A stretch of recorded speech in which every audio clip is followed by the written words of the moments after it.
재미있는 고전 이야기. 머슴이 된 귀신. 욕심 많고 남주기를 싫어하는 영감님이 살고 있었습니다. 올 농사를 잘 지으려면 힘이 세고 일을 잘하는 놈을 머슴으로 데려와야겠는데, 그런 녀석들은 쌀 10가마니는 더 달라고 할 거야. 밥만 얻어먹고 공짜로 일해줄 머슴은 없을까? 욕심쟁이 영감님은 오늘도 머슴을 구하려고 이 마을 저 마을 돌아다니다가 집으로 돌아오고 있었습니다. 영감님이 찾고 있는 일 잘하고 품삯이 싼 머슴감은 나타나지 않았지요. 아이고, 다리야. 여기서 좀 쉬어가자.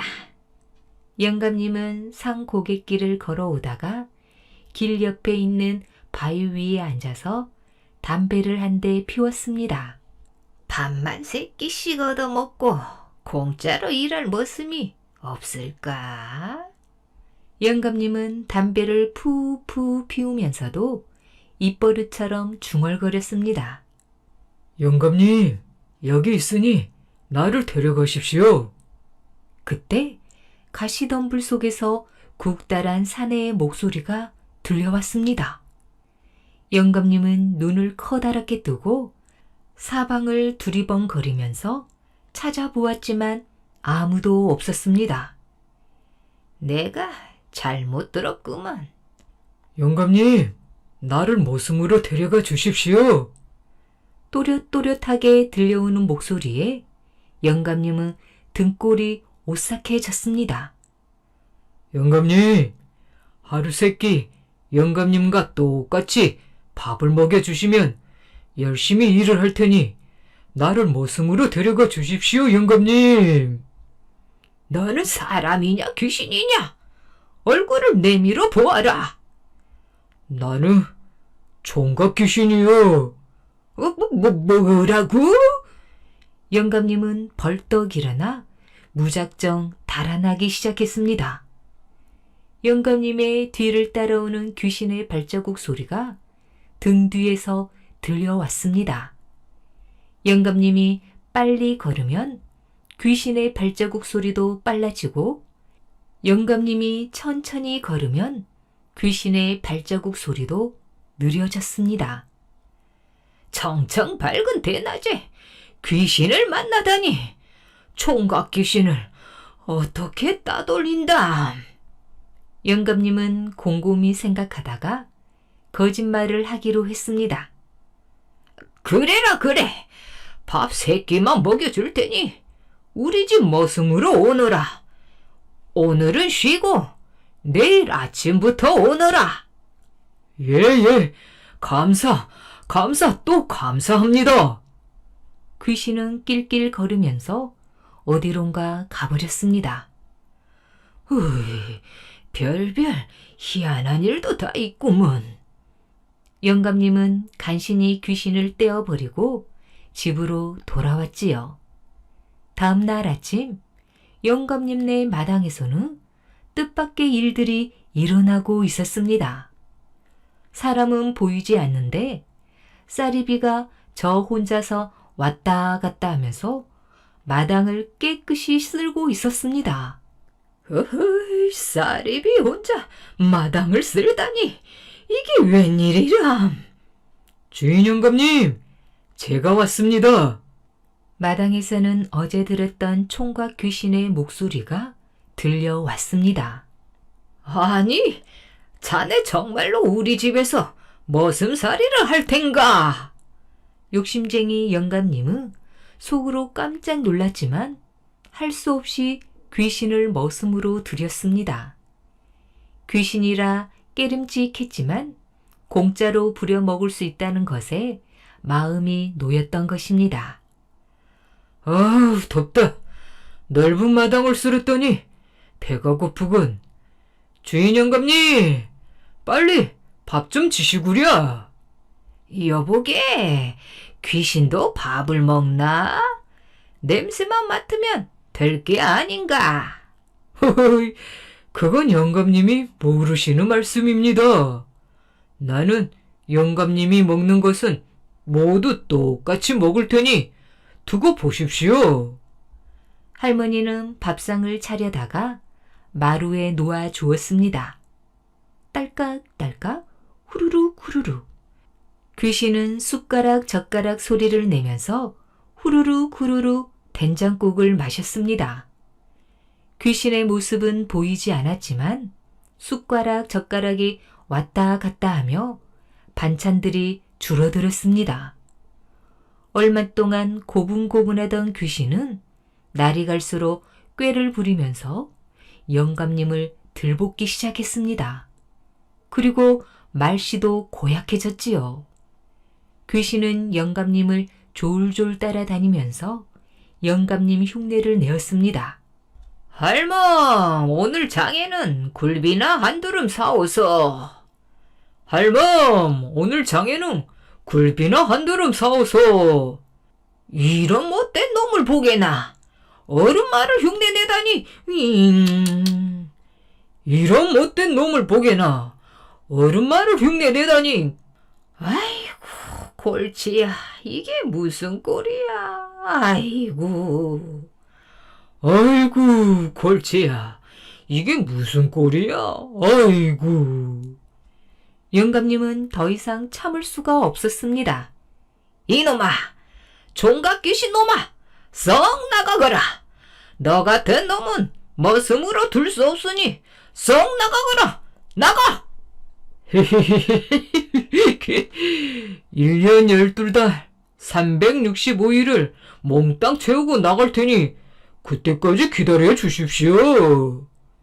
총각 귀신은 영감님에게 대들었습니다. 총각 귀신이 심술을 부릴까 봐서 할머니는 속이 부글부글 끓어도 꾹꾹 눌러 참았지요. 귀신은 영감님보다 할머니를 더 좋아했습니다.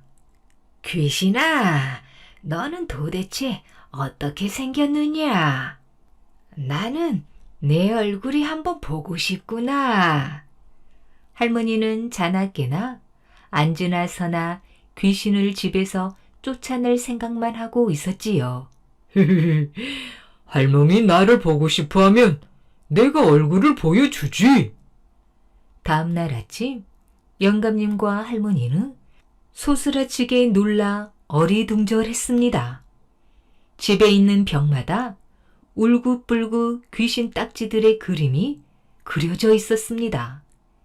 괴상망측한 귀신의 얼굴은 보기만 해도 소름이 오싹오싹 끼쳤지요. 귀신아, 귀신아, 이제 내 얼굴을 보았으니 어서 지워라. 나 이쁘지? 그래, 예쁘고 말고 어서 빨리 깨끗이 지워라. 할머니의 말을 들은 귀신은 하룻밤 사이에 벽에 그린 그림을 모두 지워버렸습니다. 어느 날 저녁 때였습니다.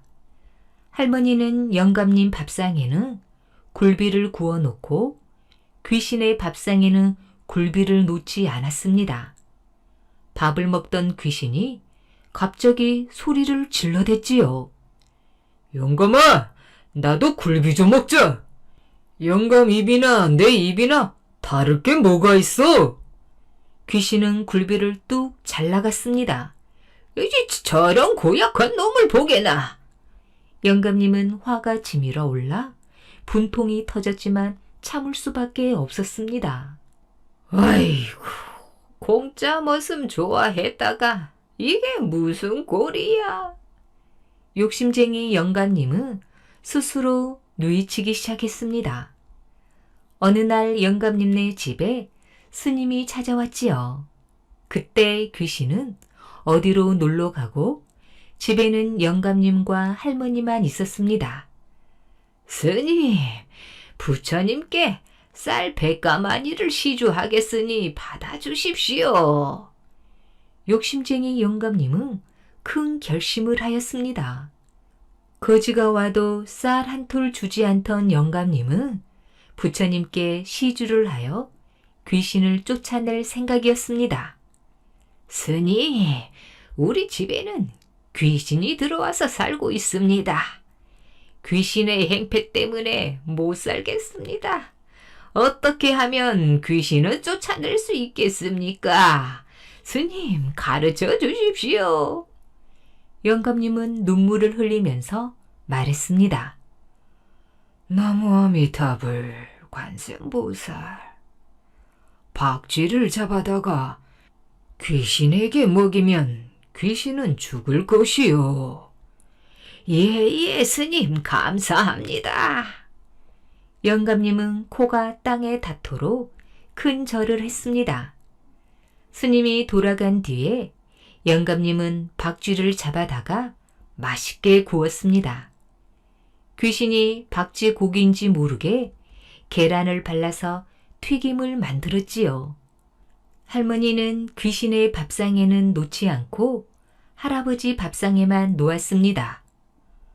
할멈! 할멈! 아이고 배고프다. 나 밥 줘! 밥!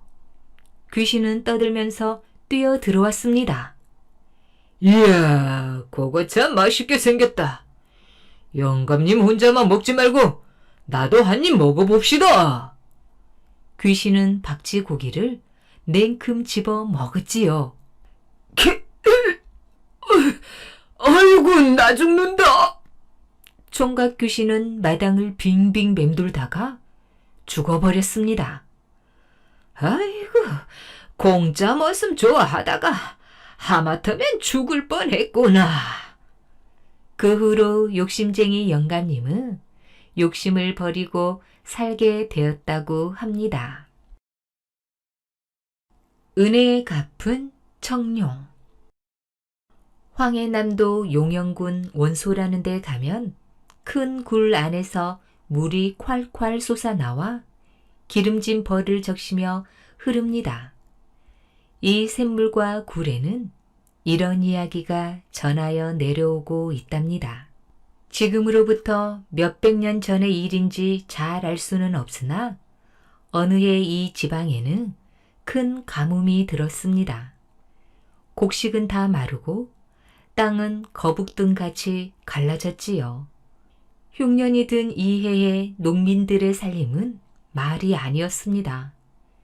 게다가 조금 거둔 곡식마저 부자들이 몽땅 걷어가고 보니 1년 농사 끝에 농민들은 쌀을 까불어 고르는 빈 키만 들고 돌아서게 되었습니다.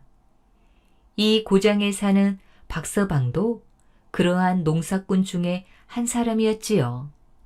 박서방네 집에는 늙은 어머니와 처자식들까지 식구가 87명이나 되었습니다.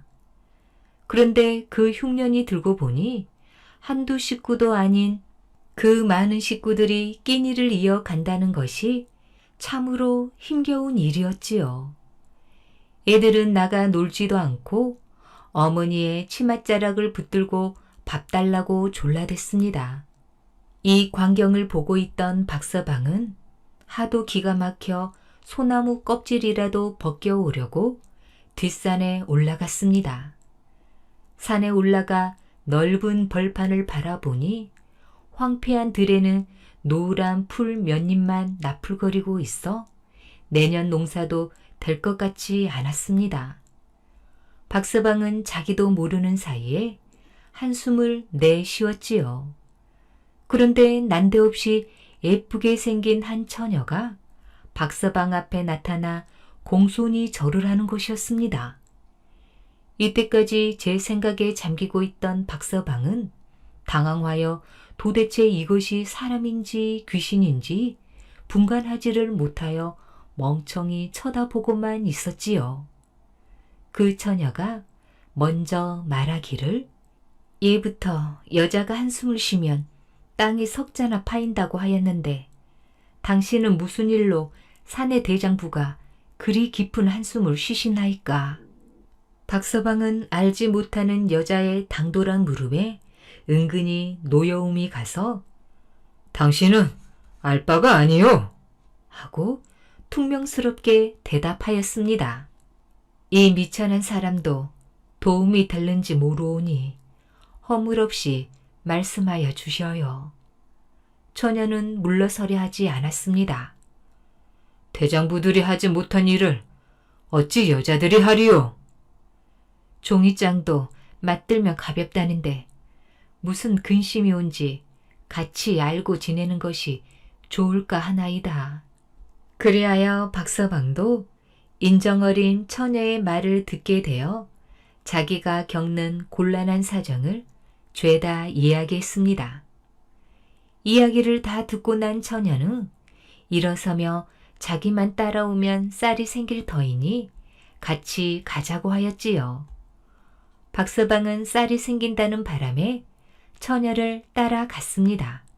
고개 9을 넘었더니 산골짜기에 고래등 같은 기와집 한 채가 있었습니다.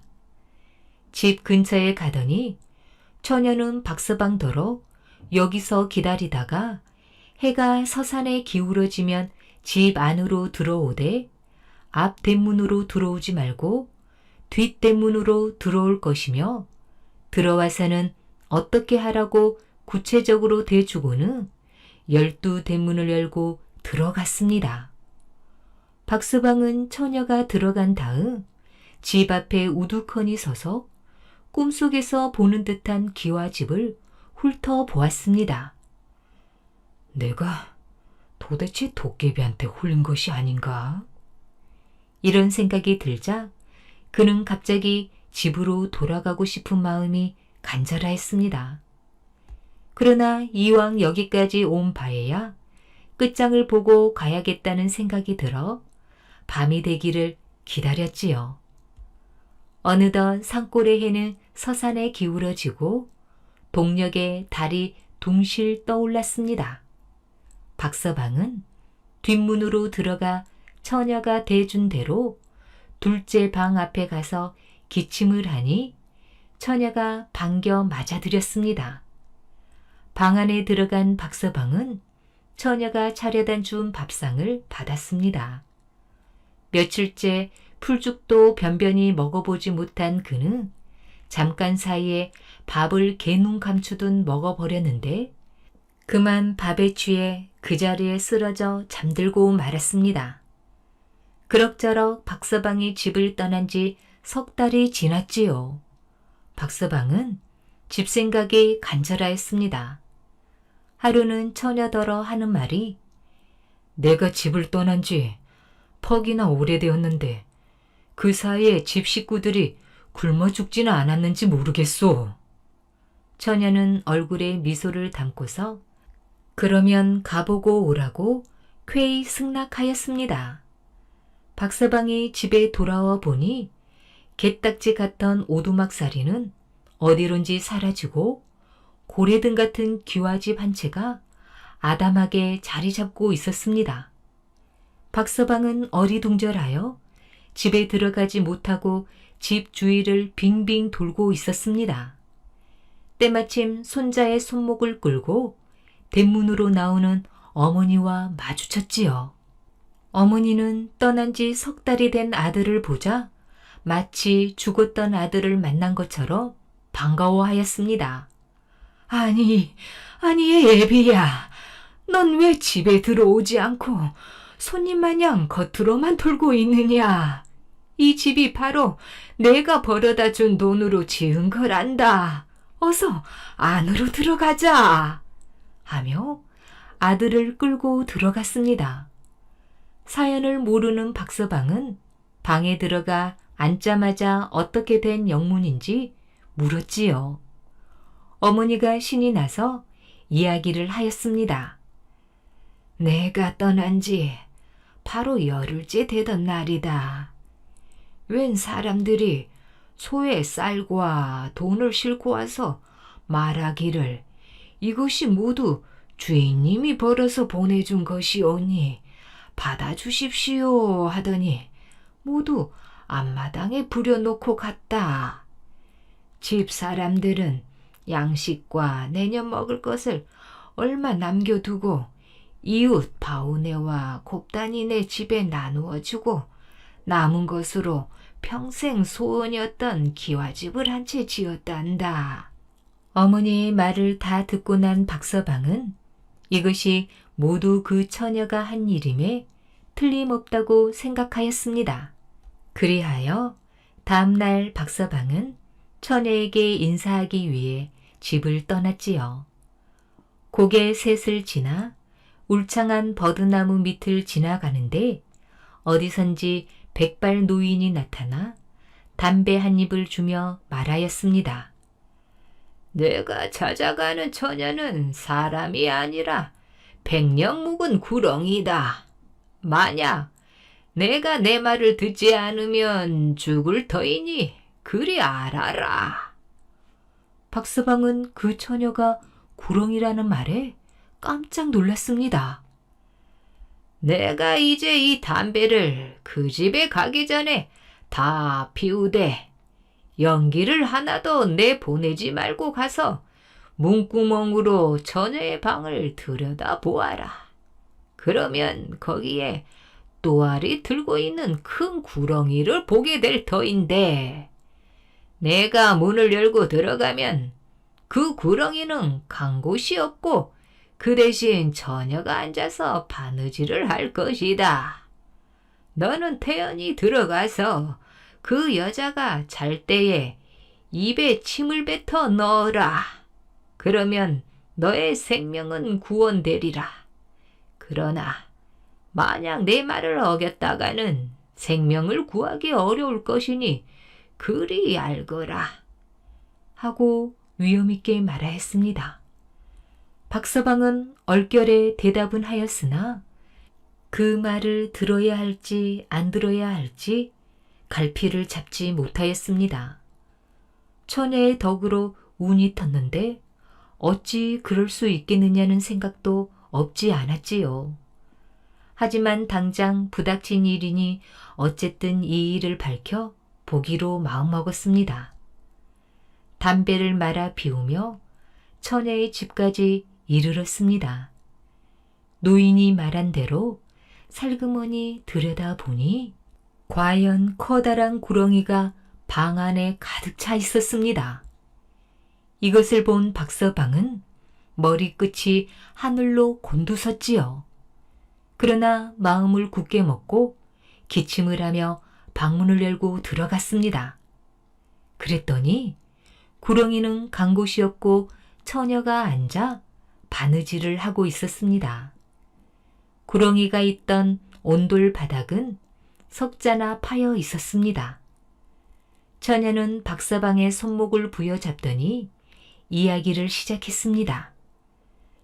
당신이 오시던 도중에 만난 노인이 바로 황룡이옵니다. 저는 사람이 아니고 청룡이옵시다. 지금 저와 그 노인은 매일 사람들의 환심을 사려고 다투고 있는 중이지요. 제가 당신을 모셔온 것도 바로 저를 도와달라고 그런 것입니다. 박서방은 처녀의 말에 감동되어 내가 무슨 수로 당신을 도와주겠소? 처녀가 괴짝 안에서 담배 세 문꿈을 꺼내 놓으며 다음과 같이 말했습니다. 내일 아침 고개 셋을 넘으면 사냥꾼 3명이 지나갈 것입니다. 그때 이 담배를 바람이 부는 데서 피우면 뒤에 가던 사냥꾼이 설 것이니 그때 사냥꾼한테 이 담배를 주며 활을 4일만 빌려달라고 하세요. 그것을 가지고 돌아오십시오. 다음 날 아침 일찍이 박서방이 밥상을 물리고 고개 셋을 넘어가니 과연 사냥꾼 3명이 지나가고 있었습니다. 박서방은 처녀가 시키던 대로 활을 빌려 가지고 집으로 돌아왔지요. 처녀는 활을 만져보면서 기쁨을 금치 못해 하였습니다. 내일 아침 해가 뜨기 전에 내가 황룡과 함께 하늘로 올라갈 때 이 활로 쏘아 주십시오. 그러면 내 당신의 은혜를 후히 갚아드리겠습니다. 박서방은 다음날 아침 강가로 나가 기다리고 있었습니다. 얼마쯤 있으니 과연 황룡과 청룡이 하늘로 올라가고 있었습니다. 그것들이 서로 맞붙어 싸우는 바람에 쏠 틈을 얻을 수가 없었지요. 한참 싸우던 청룡과 황룡은 승부를 가리지 못하고 서로 갈라져 내려왔습니다. 내려온 청룡은 곧 처녀로 변하더니 박서방에게 묻기를 왜 쏘지 않았냐고 물었습니다. 만약 내일 또 못 쏘시면 나는 여자이기 때문에 황룡한테 지고 말아요. 하며 눈물을 흘렸습니다.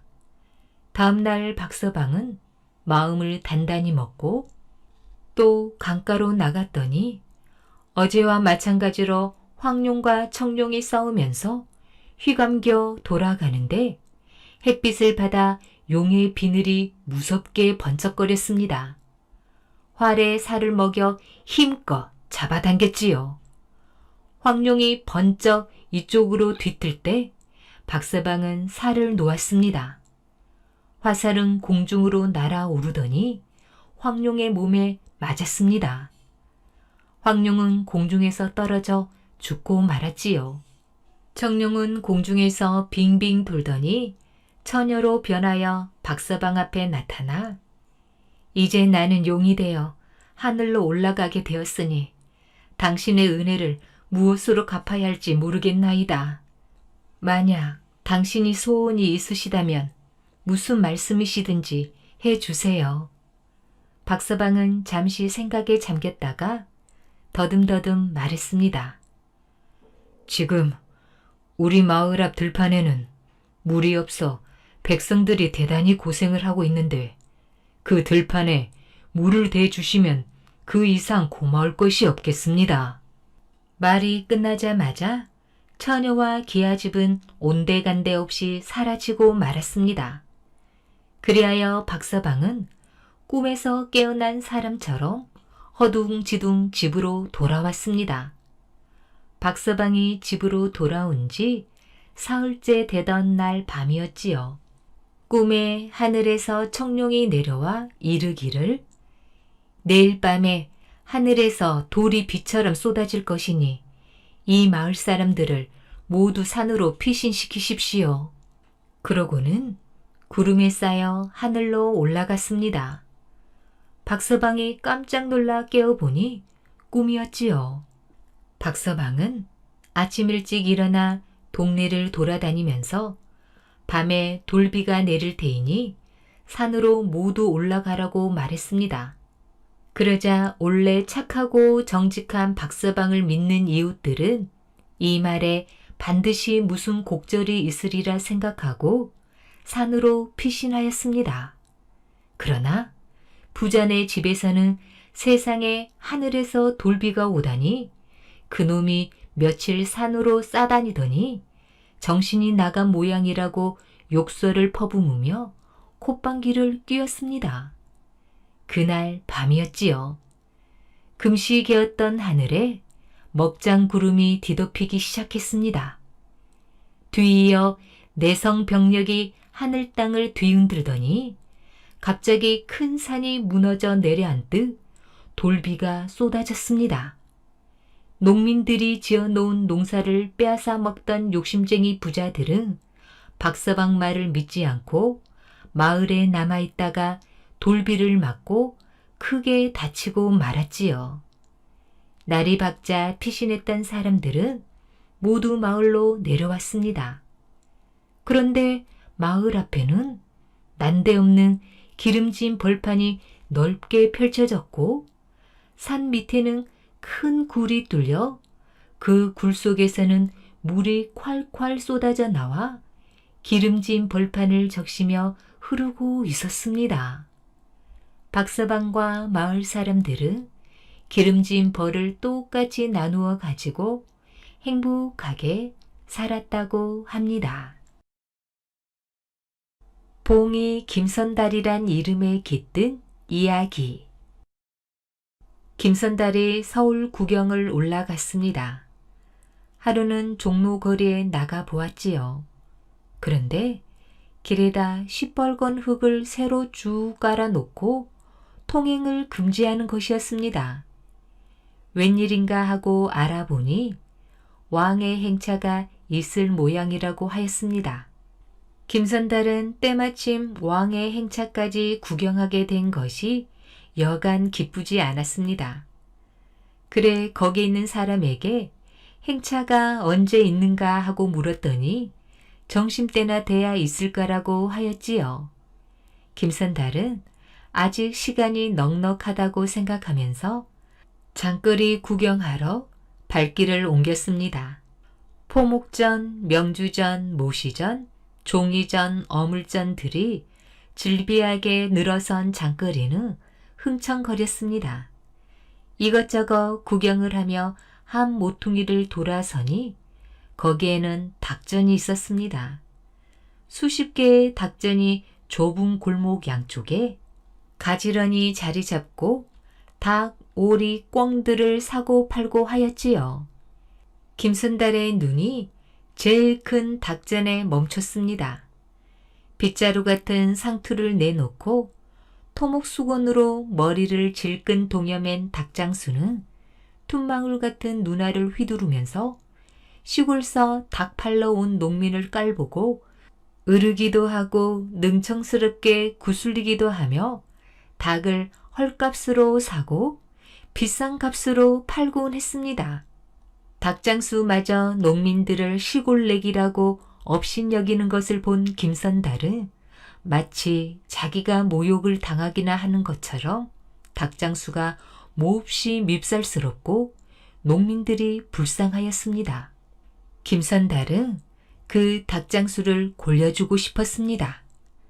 한 꾀가 생각난 김선달은 곧 객주집으로 들어가 농민 차림으로 갈아입고 닭전으로 돌아왔습니다. 그 닭전 앞에 와서 한참 쭈그리고 앉아 닭들을 쳐다보고 있던 김선달은 불쑥 시뻘건 수탉을 가리키며 저게 무슨 새요? 하고 닭장수에게 물었습니다. 닭장수는 어수룩해 보이는 김선달을 한참 뚫어지게 쳐다보다가 어이없는 듯이 그 새를 처음 보나? 그게 봉일세. 하긴 어처구니 없는 일이었습니다. 닭장수를 수십 년 했지만 수탉을 모르고 무슨 새냐고 묻는 사람은 난생 처음 보기 때문이지요. 아, 예. 그게 봉이오니까? 김선달은 신기한 듯 감탄조로 말하고 나서 값이 얼마 오니까? 하고 물었습니다. 20냥이야. 자네 사겠나?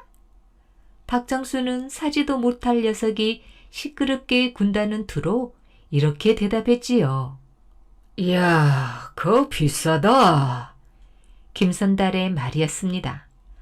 하긴 닭값이 최상으로서 돈인데 20냥이라니 놀랍기도 했습니다. 그래, 봉이값이 닭값과 같겠나? 닭장수는 이렇게 핀잔을 주었습니다. 옳은 말씀입니다. 성현이 나야 봉이 난다고 하는데쇼. 이렇게 닭장수의 말을 긍정한 김선달은 부시럭부시럭 전대를 불더니 엽전 20냥을 꺼내놓고 수탉 한 마리를 샀습니다. 수탉을 옆구리에 낀 김선달은 종로로 왕의 행차를 구경하러 나왔습니다. 이윽고 나졸들이 선두에 서서 물러가라! 물러가라! 하는 벽제 소리를 지르며 왕의 행차가 저쪽에서 오고 있었습니다. 이때 김선달은 수탉을 안고 왕의 행차를 맞받아 길 가운데로 달려들었지요. 벽제 소리를 치며 오던 나졸들은 맞받아 달려오는 김선달을 보자 큰일 났다고 야단치며 물러가라고 당황히 소리쳤습니다. 그러나 김선달은 그냥 달려갔습니다. 나졸들은 창대로 길을 막으며 당장 죽일 듯이 윽박질렀지요. 김선달은 그대로 달려들며 상감님을 배워야겠다고 하였습니다. 김선달과 나조들 간에 밀어내거니 달려들거니 하는 실랑이가 벌어지게 되어 행차는 부득이 멎어 섰습니다. 행차가 멎자 왕은 신하에게 무슨 일이 생겼는가 알아보라고 하였지요. 선두로 달려갔던 신하가 돌아와 수탉을 아는 어떤 시골 백성이 상감님을 뵙겠다고 떼를 쓴다고 아뢰었습니다. 왕은 그 백성을 데려오라고 했지요. 이윽고 수탉을 아는 김선달이 왕의 연 앞에 와 엎드렸습니다. 너는 어떤 사람인데 내가 가는 길에서 떼를 쓰는고? 왕은 김선달을 이윽히 굽어 보다가 이렇게 물었습니다. 예, 소인은 시골에서 농사 짓는 백성이 온데 서울 구경을 왔다가 마침 상감님 행차가 계신다 하옵기에 구경을 나왔습니다. 그러하온데 다행하옵게도 봉을 파는 사람을 보았사옵니다. 성현이 날 때 봉이 난다는 말은 들은 바 있사온데 상감님의 바다 같은 은덕으로 온 나라 백성이 태평가를 부르는 이때에 봉황이 나오면 지당한 일로 아래옵니다. 소인도 농사지어 배불리 밥 먹고 뜨뜻이 옷 입고 자식 낳아 기르며 행복하게 사는 것이 다 상감님의 바다 같은 은덕이 아니고 무엇이겠사옵니까? 소인은 언제나 상감님의 크나큰 은덕에 감격의 눈물을 흘리며 그 은덕에 만분의 1이라도 보답하려고 생각하여 오던 차에 봉이 있사옵기에 사다 바치오니 받아주시옵소서. 김선달은 이렇게 말하며 수탉을 쳐들어 올렸습니다. 수탉을 봉이라고 사다 바치는 것이 우스워서 웃음을 머금었던 왕은 이 순박한 농민에게 닭을 봉으로 속여 팔아먹은 서울 장사치들의 소행이 괘씸하게 생각되었지요. 내 뜻이 참으로 기특하다. 그런데 너 이 봉을 어디서 사왔느냐? 예, 장마당에서 사왔사옵니다. 김선달은 옳다 됐구나 하고 얼른 대답하였습니다. 그래, 이 봉을 판 사람을 찾을 수 있느냐?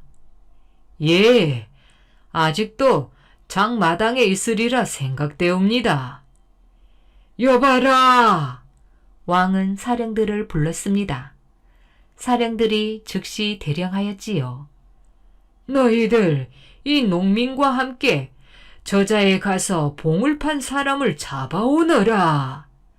왕의 영을 받은 사령들은 김선달을 앞세우고 닭전으로 갔습니다. 서돈짜리 닭을 20냥에 판 닭장수는 간밤에 꿈을 잘 꾸어 횡재를 했다고 마음속으로 기뻐했는데 뜻하지 않게 사령들에게 붙들려 상감님 앞에 엎드리게 되었습니다. 왕은 장사꾼을 보고 너희 농군에게 이 봉을 팔았느냐? 라고 물었습니다. 벌써 사태를 짐작한 닭장수는 겁이 나서 와들와들 떨며 죽을 죄로 잘못했습니다. 어째 닭을 봉으로 팔았는가를 아뢰어라. 왕의 호령은 추상 같았습니다. 예, 바른 대로 말씀드리겠습니다. 저 사람이 와서 닭을 보고 무슨 새냐고 묻지를 않겠습니까? 세상에 닭을 모르고 무슨 새냐고 묻는 사람이 어디 있겠습니까? 너무 어이가 없어서 농담으로 봉이라고 하였습니다. 그랬더니 그 말을 진정으로 듣고 값을 묻기에 20냥이라고 했더니 두 말 없이 사갔습니다요. 죽을 죄를 지었사옵니다. 상감님의 너그러우신 처분만 바라옵니다. 닭장수가 이렇게 말하자 김선달이 냉큼 뛰며 거짓말이옵시다. 300냥이라기에 300냥을 주고 샀사옵니다. 닭장수가 냉큼 뛰며 300냥이 아니라 20냥에 팔았다고 하였습니다. 김선달과 닭장수가 서로 300냥에 샀다거니 수문양에 팔았다거니 실랑이를 하는 것을 내려다보고 있던 왕은 순진한 농민의 말이 옳을 것이고 닭을 봉으로 속여 팔아먹은 닭장수의 말은 거짓이라 판단하자 자기 앞에 와서까지 감히 거짓말을 하는 닭장수의 소행을 몹시 괘씸하게 여겼습니다. 그래 왕은 노기를 띠고 이놈, 이 고약한 놈 같으니 선량한 백성을 속여 배를 불리는 내 놈을 당장 능지처참할 것이로되 내 오늘 즐거운 사냥을 가는 길이니 용서한다만 당장 가서 이 농민에게 300냥을 도로 주고 사죄하여라. 만약 내 영을 어길 때에는 내 목을 쳐서 만 사람에게 징계하리로다. 하고 엄하게 호령하였습니다. 이리하여 김선달은 닭장수한테서 300냥을 받고 수탉을 돌려주었습니다. 결국 닭을 봉으로 판 것은 닭장수가 아니라 김선달로 된 셈이지요. 서울 구경을 마치고 고향으로 돌아온 김선달은 마을 사람들 앞에서 임금님도 별다른 사람이 아니라 어리석다라고 하면서 봉의 값으로 받아온 돈을 가난한 사람들에게 나누어 주었습니다. 이때부터 김선달의 이름은 봉이 김선달로 부르게 되었다고 합니다. 엉뚱한 짧은 이야기, 서광사의 해우소, 해인사의 가마솥. 합천 해인사 가마솥은 크기로 유명하고 안변 서광사 해우소는 높기로 유명합니다. 해인사 중 하나가 서광사 해우소 소문을 듣고 구경하기 위하여 행장을 차려서 떠났습니다. 서광사 중도 해인사 가마솥이 크다는 소문을 듣고 행장을 꾸리고 떠났지요. 서광사 중과 해인사 중이 도중에서 서로 만나게 되었습니다. 대사는 어느 절에 계시며 어디로 가는 길이 오니까? 소승은 안변 서광사에 서 있사온데 해인사 가마솥이 크다는 소문을 듣고 구경 가는 길이 올시다. 오, 마침 잘 됐군요. 소승은 합천 해인사에 있사온데 서광사 해우소가 높다는 소문을 듣고 직접 눈으로 보려고 가는 길이 올시다. 이 풍류승들은 여기서 서로 만난 것도 인연이라며 자리를 잡고 앉아서 먼저 서광사 중이 물었습니다. 귀사 가마솥이 굉장히 크다고 소문이 자자하던데 대체 얼마나 큽니까? 말로 형용할 수가 없습니다. 지난 겨울 동짓날 팥죽을 쏠 때 상좌가 나룻배를 타고 죽을 졌다가 바람을 만나 배가 어디론가 불려갔는데 지금까지 돌아오지 않습니다. 아하, 굉장하군요. 동해만큼이나 큽니다, 그려. 어찌 동해만이야 하겠습니까?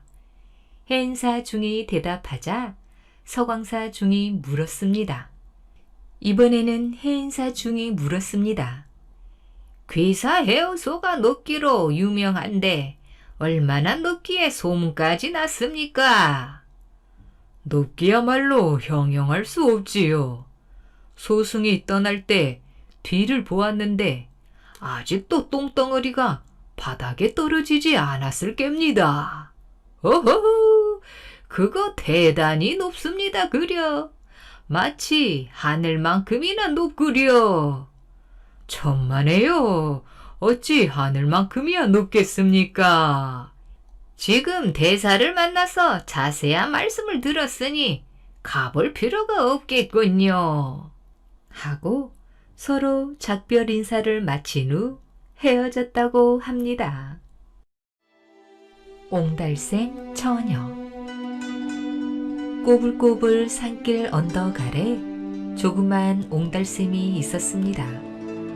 옹달샘가에는 수양버들 한 그루가 서 있고 수양버들 앞에는 선녀처럼 예쁜 연화 아가씨가 바가지를 들고 서 있었지요.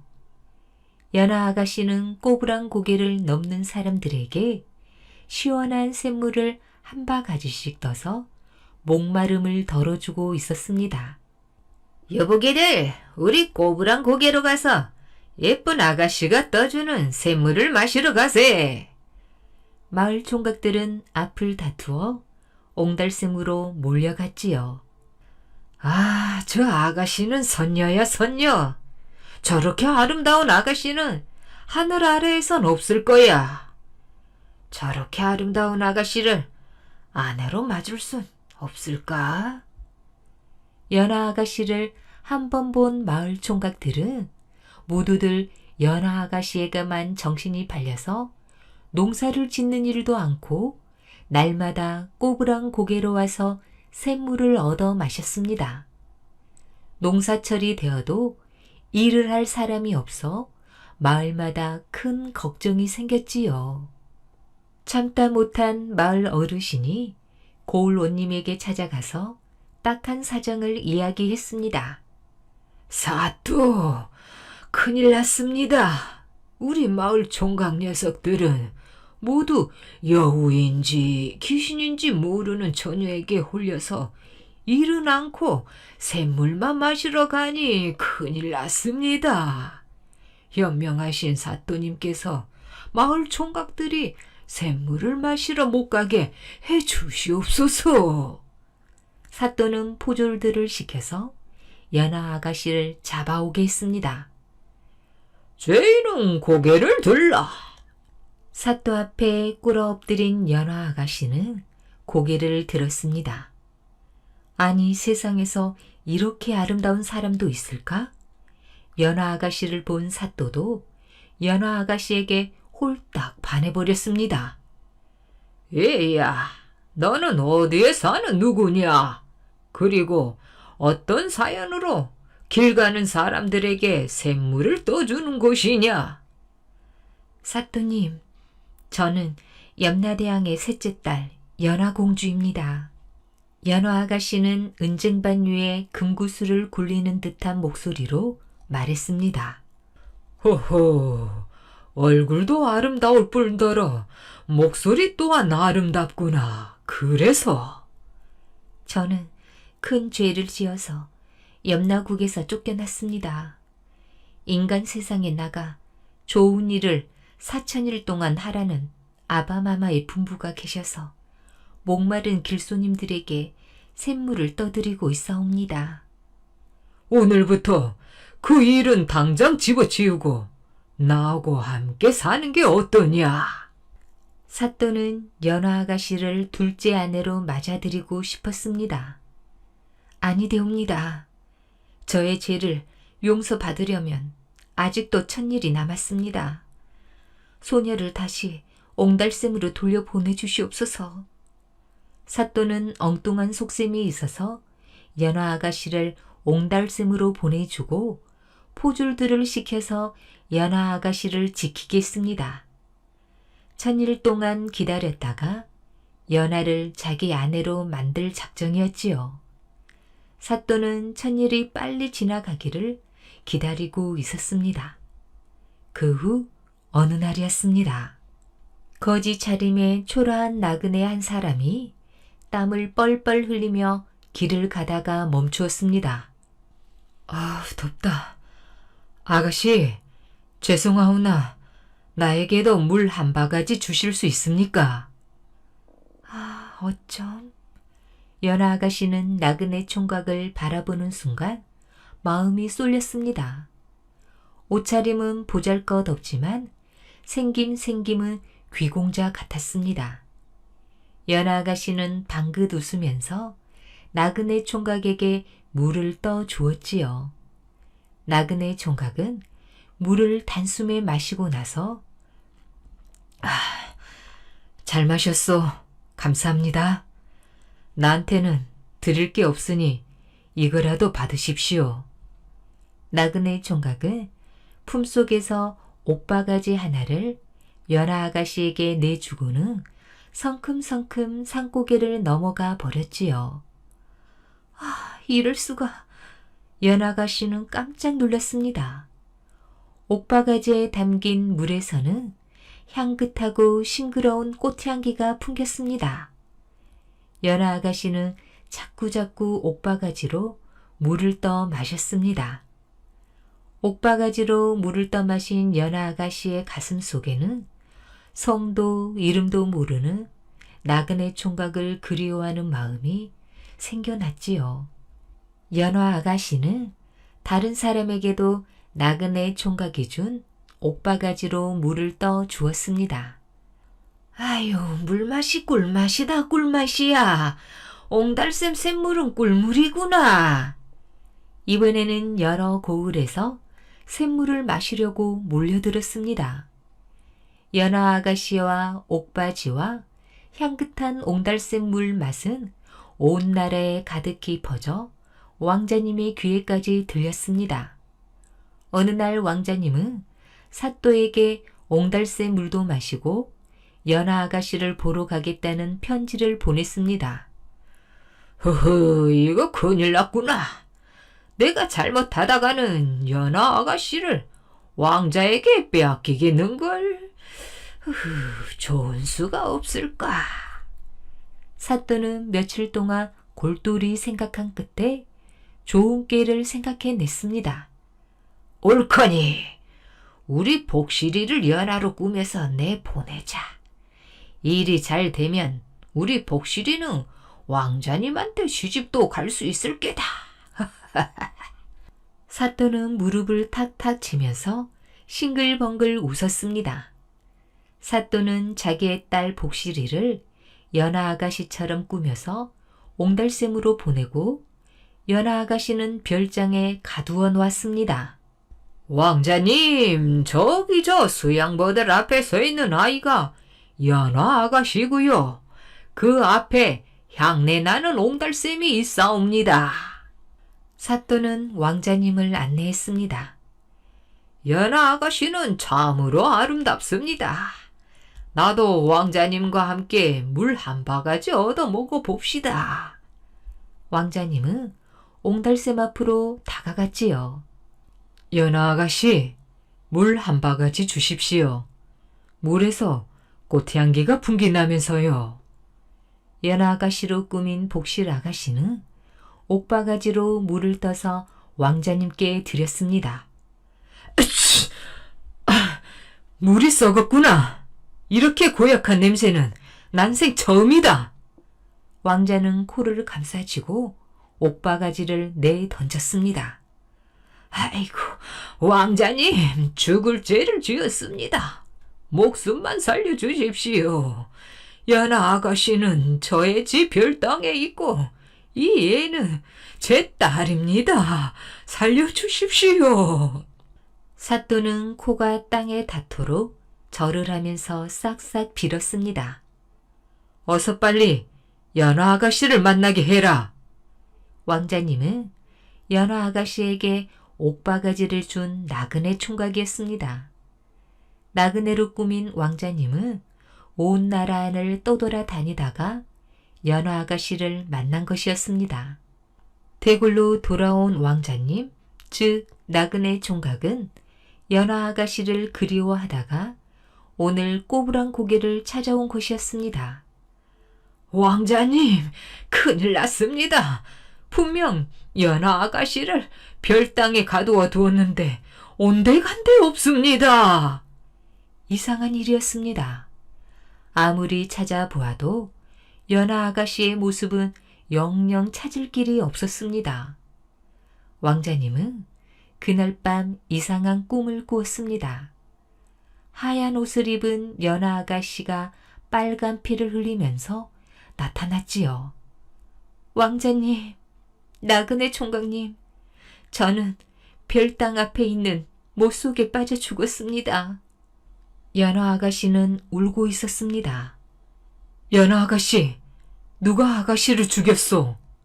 똘베 마을에서 똘베라는 더벅머리 총각이 별땅 문을 부수고 방으로 뛰어들어왔습니다. 저를 업어가려고 하기에 뿌리쳤더니 저를 돌로 때려 죽여서 연못 속에 내던졌습니다. 꿈속에서 깨어난 다음 날 아침 별당 앞 못으로 나가보았습니다. 아니, 저건 웬 꽃이냐?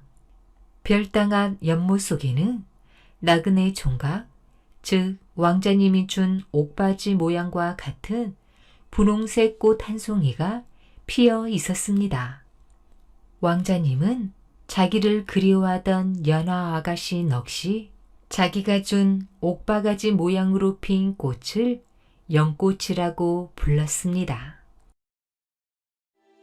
아기 여분 바람난 선비. 전라도 나주목에서 서기로 재직하고 있는 정통은 벌써 며칠째 식음을 전폐하다시피 하며 먼 북녘 하늘만 뚫어지게 바라보았습니다. 900리나 되는 먼 길을 어찌 떨어져 있단 말인가? 생각이 거기까지 미치자 정통은 마음속 깊이 또 다른 슬픔이 몰려드는 듯하여 숨이 찼습니다. 고향인 송도에서 서기라는 관직을 임명받고 나주로 부임해 온 지 벌써 3년째. 정통은 송도에서 이미 혼례를 치러 어엿한 정실 부인이 있었으나 이곳 나주목에서 광기인 소매양을 만나 살림을 차렸고 얼마 전에는 예쁜 딸까지 낳아 오붓하게 살고 있었습니다.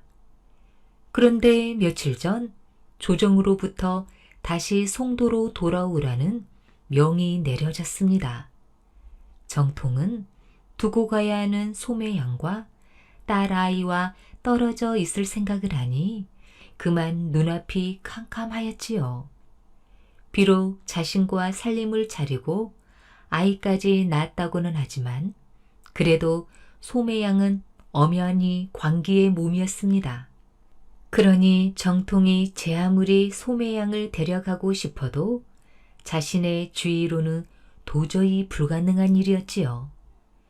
정통이 처음 나주로 부임하였을 때 송도에 있는 아내에게서 여러 번 자신도 데려가달라는 편지를 받았으나 그때마다 정통은 모른 척 외면하였습니다. 아내에게 별달리 미운 감정은 없었지만 소매양을 만나고 나서부터는 도무지 아내에게 정이 가지 않았습니다. 더군다나 아내와의 사이에는 아직 자식도 없는 데다 소매양이 딸아이를 낳자 더더욱 마음이 멀어지는 것만 같았습니다. 처음엔 이런저런 정담이 섞인 편지를 보내오던 아내도 어느 날인가 이번에도 답장이 없으면 친정으로 돌아가겠다는 내용의 편지를 끝으로 소식이 끊긴 지 꽤 여러 날이 되었습니다. 그러나 정통은 그런 아내의 일은 전혀 염려되지 않았지요. 어쩌면 소매양과 자신을 위해 잘된 일인지도 모른다고 은근히 속으로 좋아하기까지 했습니다. 그런 정통에게 송도로 돌아오라는 명령은 마른 하늘의 날벼락과 같은 것이었지요. 왜 그러세요? 아직도 그 일 때문에 고민하고 계신 거예요?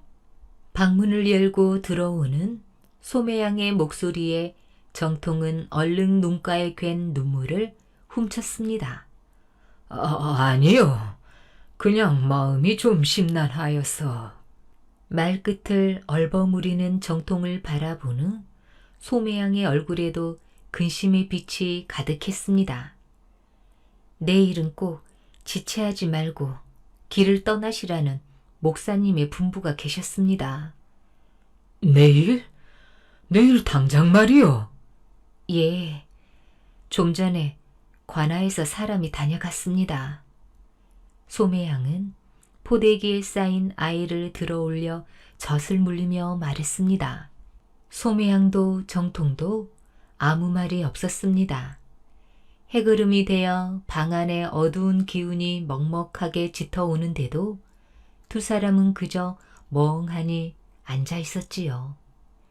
먼저 눈물을 터뜨린 쪽은 정통이었습니다.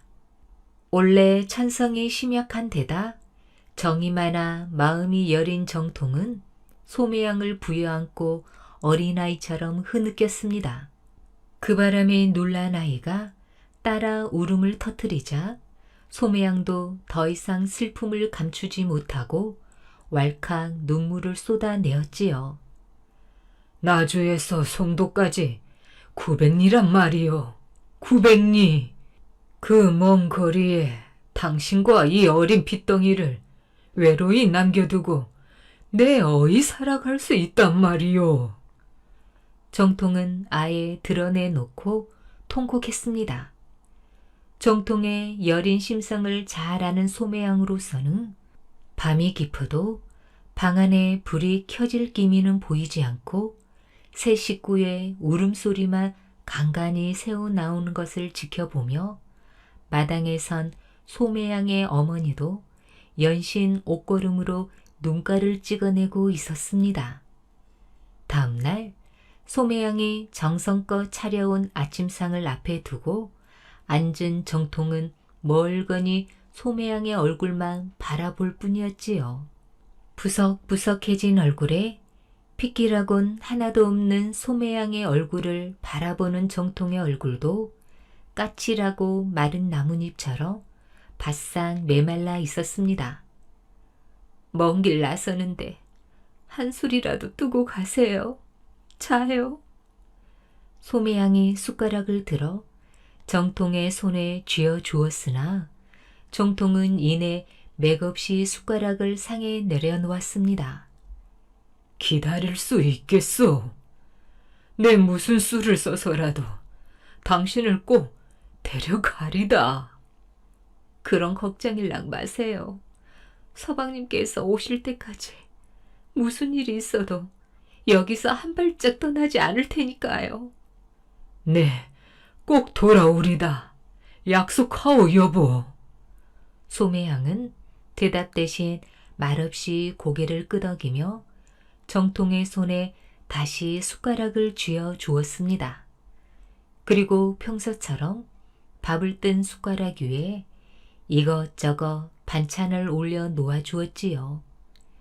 소매양의 성화에 못 이겨 마지못해 몇 숟가락 뜨기는 하였으나 정통은 밥을 먹는 것이 아니었습니다. 그는 밥을 먹구멍으로 꾸역꾸역 삼킬 수 있다는 것을 생전 처음 깨달았지요. 정통은 동구밭까지 배웅을 나온 소매양과 어린 딸, 그리고 작물을 몇 번이나 뒤돌아보며 떨어지지 않는 발걸음을 돌렸습니다. 가기 싫은 길을 억지로 가자니 길은 멀고도 더디었지요. 천근이나 되는 듯한 발걸음을 땅바닥에서 한 걸음씩 뗄 적마다 도살장에 끌려가는 소마냥 싫은 기색이 역력했습니다. 900리. 이 먼 길을 언제 다시 올 것인가? 정통은 송도에 가는 길을 며칠이라도 미룰 요량으로 남경에 있는 친구 집에 잠시 들으기로 작정했습니다. 송도에서 자신을 기다리고 있는 것은 정이 없는 아내뿐이라는 생각을 하면서 말이지요. 남경에 있는 친구는 정통을 반갑게 맞아 주었습니다. 정통은 친구의 집에 들어서자마자 술을 청해 마셨지요. 에헤이, 이 친구, 왜 그리도 급히 마시는가? 술이 꽤 통했던 모양이구먼. 정통은 친구의 농담에 별 반응도 없이 연거푸 술잔을 비웠습니다. 술잔 저 밑바닥에 보고 싶은 소매양의 얼굴이 바닷속 해초처럼 흔들거렸습니다. 나리!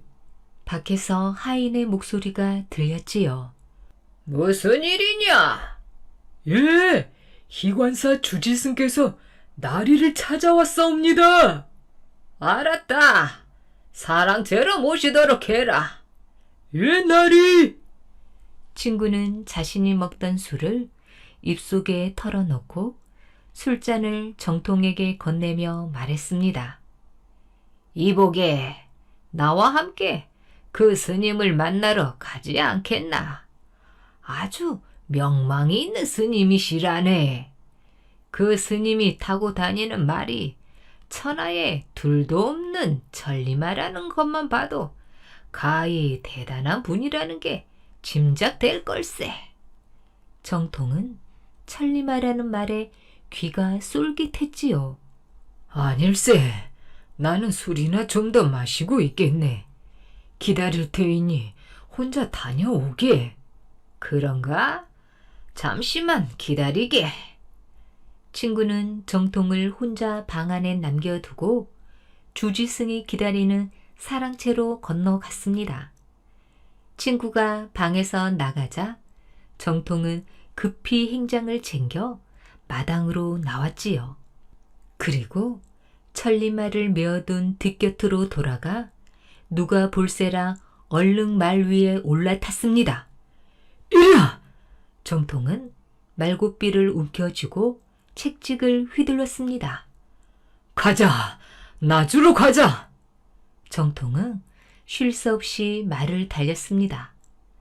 걸어서 며칠이 걸리는 거리이긴 했지만 밤새 말을 달리고 또 달려 다음날 밤늦게 나주에 당도했습니다. 정통은 말바굽 소리에 사람들이 깰까봐 마을 초입에 있는 주막에 말을 맡기고 혼자 소매양이 기다리는 집으로 몰래 들어갔지요. 소매양은 어머니와 소곤소곤 얘기를 나누고 있었습니다.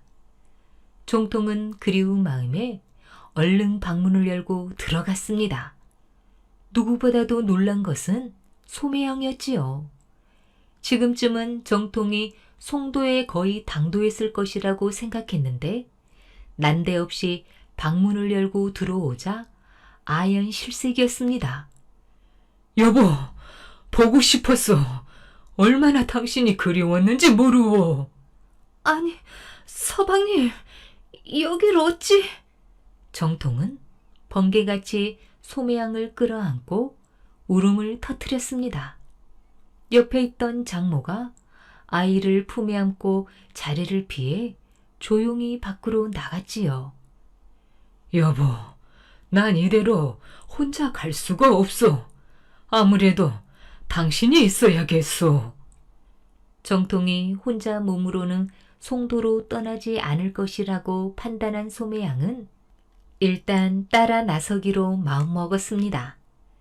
날이 채 밝지 않는 새벽의 여명을 틈타 두 사람은 아기를 품에 안고 장모와 작별 인사를 나누고 마을을 빠져나왔지요. 정통은 주막에서 말을 찾아 소매양을 태우고 자신은 아이를 등에 업은 채 말 고삐를 잡고 걸었지요. 서방님, 힘드시지 않으세요? 무슨 소리? 당신과 함께라면 걷는 것도 즐겁지. 정통은 호쾌하게 웃으며 가볍게 콧노래까지 흥얼거렸습니다. 그러시면 아이라도 이리 주세요. 남들 보기에 민망스럽습니다. 민망스럽긴. 내 아이를 내가 업고 간다는데 누가 뭐라 한단 말이오. 서방님도 참... 그렇게 말하는 소매양의 두 볼이 연한 홍조를 띄었습니다. 세 사람은 남들이 보기에 어느 모로 보나 단란하고 행복한 가족이었습니다. 종통이 말을 타고 다시 나주로 되돌아온 시간을 상쇄하기 위하여 주야로 걸음을 재촉한 세 사람이 송도가 그리 멀지 않은 들판의 나무 그늘 아래에서 잠시 쉬고 있었습니다. 흙먼지가 유난히 많은 날이었지요. 말 위에 탄 소매양은 그럭저럭 괜찮았지만 아이를 업고 황토길을 가는 정통의 행색은 말이 아니었습니다. 며칠째 갈아입지 못한 도포는 흙먼지와 때에 절어 꾀재재했으며 등에는 아이가 흘린 누런 콧물 자국이 군데군데 흉물스럽게 얼룩져 있었지요. 그래도 무엇이 좋은지 연신 입을 다물지 못하고 웃고 있는 정통의 모습은 어찌 보면 실상한 사람처럼 보일 정도였습니다. 그때 맞은편에서 근사하게 꾸며진 가마가 하인들의 호의를 받으며 오더니 정통 앞에서 멈춰 섰습니다. 가마 행렬 앞에서 길잡이를 하던 제일 나이 많은 노복이 정통의 얼굴을 뚫어지게 살피더니 이내 놀란 표정으로 가마 쪽으로 달려갔습니다. 그러고는 가마에 탄 사람과 무어라 말을 주고받는 눈치였지요. 이어 가마 문이 위로 들어 올려지며 안에서 한 여인이 나왔습니다. 그 여인은 다름 아닌 정통의 아내였습니다. 정통이 놀라 가마를 맨 하인들을 둘러보니 모두가 송도 자기 집에서 부리는 노비들이었습니다. 정통의 아내는 소매양과 정통을 싸늘한 눈초리로 훑어보더니 비웃는 투로 말했습니다. 꼴이 어찌 그리 되셨소? 아니 여보, 그게 이렇게 심심풀이 놀이 삼아서 한번 노는 것도 재밌을 듯해서. 정통이 말을 잇지 못하고 얼버무리는 아내의 한마디가 정통의 뒤통수를 쳤습니다. 심심풀이 노는 꼴이 그 정도면 아예 판을 버리고 놀면 거지 중에 상거지가 되겠군요. 여보, 그러니까 그게 말이오죠. 나는 이런 상거지 아내는 될 수 없으니 이만 친정으로 돌아가겠어요. 정통의 아내는 다시 가마 안으로 들어갔습니다. 가자! 아내의 호령에 가마를 맨 하인들이 일어나 떠날 채비를 하였지요. 여보, 그게 아니고 내 말 좀 들어보. 어서 가자. 뭘 하는 게냐? 부인의 불같은 호령에 가마를 맨 노비들은 천천히 걸음을 옮겼습니다. 하인들은 누구 하나 정통에게 아는 체를 하지 않았고 모두들 한심하다는 표정을 지을 뿐이었지요. 가마는 점점 멀어지고 정통은 단념하듯 고개를 돌려 소매양을 바라보았습니다. 소매양은 훌쩍 말 위에 오르더니 정통을 바라보지도 않고 냉랭한 목소리로 말했습니다. 심심풀이 놀이가 아직 끝나지 않았으니 마저 계속해야겠지요? 그러면서 소매양은 말 엉덩이를 힘껏 채찍으로 내리쳤습니다. 말은 큰 소리를 지르며 힘차게 앞으로 내달렸지요. 그 소리에 놀라 정통이 업고 있던 딸아이가 자지러지게 울어댔습니다. 정통은 우는 아이를 달랠 겨를도 없이 소매양의 이름을 목 놓아 부르며 달려가는 말 뒷공무니를 쫓아 허겁지겁 뛰어가기 시작했습니다. 그때 한적한 들판에서 논일을 하고 있던 마을 사람들은 그 광경을 보고 너나 없이 폭소를 터뜨리거나 쯧쯧하며 혀를 찼습니다. 명장 서희의 가풍. 거란의 장수 손영과의 멋진 단판으로 유명한 서희 장군의 집안은 대대로 청렴 결백한 집안이었습니다. 서희 장군의 할아버지 서신일은 본시 신라의 아전이었으나 태조 왕건이 고려를 세운 후 벼슬의 미련을 버리고 부인과 함께 서운골에서 농사를 지으며 지냈습니다. 불행하게도 서신일에게는 대를 이을 자식이 없었지요. 서신일은 자신에게 덕이 없어 후사가 없다고 여기며 미안해하는 아내를 오히려 위로하고 다독거려주는 자상한 인품의 소유자였습니다. 그날도 서신일이 여느 날과 마찬가지로 들에 나가 밭일을 하고 있는데 어디선가 사슴 한 마리가 피를 흘리며 뛰어왔습니다. 사슴의 몸에는 화살이 박혀 있었고 멀리서 사냥꾼이 사슴을 쫓아 들판으로 내려오는 것이 보였지요. 여보시오, 여기로 사슴 한 마리가 내려오지 않았소? 못 보았소? 보긴 보았소만 왜 그러시오? 아니, 왜 그러시오라니? 내가 잡은 사슴인데 어디다 감춘 거요? 아니, 그런 게 아니라 사슴이 벌벌 떠는 것이 불쌍해서. 서신일이 주저하자 사냥꾼은 인상을 쓰며 소리쳤습니다. 여보시오, 쓸데없는 소리 하지 말고 내 사슴이나 내놓으시오. 사냥꾼의 닥달하는 소리에 서신일은 달래듯이 말했습니다. 어차피 사슴을 잡아다 팔려고 하는 것이 아니요. 그러니 나에게 저 사슴을 팔면 안 되겠소. 사냥꾼은 서신일의 간곡한 말에 사슴을 팔기로 하였습니다. 서신일은 당장 집으로 사냥꾼을 데리고 가서는 사슴값을 후하게 치러 보냈지요. 사냥꾼을 보낸 서신일은 부인과 함께 온갖 정성을 다해 사슴을 치료했습니다. 그렇게 여러 날이 지나자 사슴의 상처는 완전히 나았고 서신일 내외는 사슴을 산속으로 돌려보냈습니다. 그러한 일이 있은 지 얼마 되지 않아 서신일의 부인에게 태기가 있었습니다. 10달 후 건장한 아들이 태어났는데 그 아이가 서희의 아버지 서필입니다. 부모의 청렴한 기질을 이어받은 서필 역시 고려의 재상의 주위까지 올랐지만 항상 검소하게 생활했습니다. 서필이 광종 임금 시절 내의령이라는 벼슬을 지내고 있을 때였습니다. 광종이 서필을 비롯한 신하들의 공로를 치하하며 금술잔을 하사하였습니다.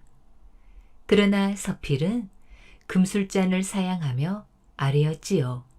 소신이 지금까지 받은 은총도 황송하거늘 거기에 금으로 만든 술잔까지 받는 것은 분수에 넘치는 일이옵니다.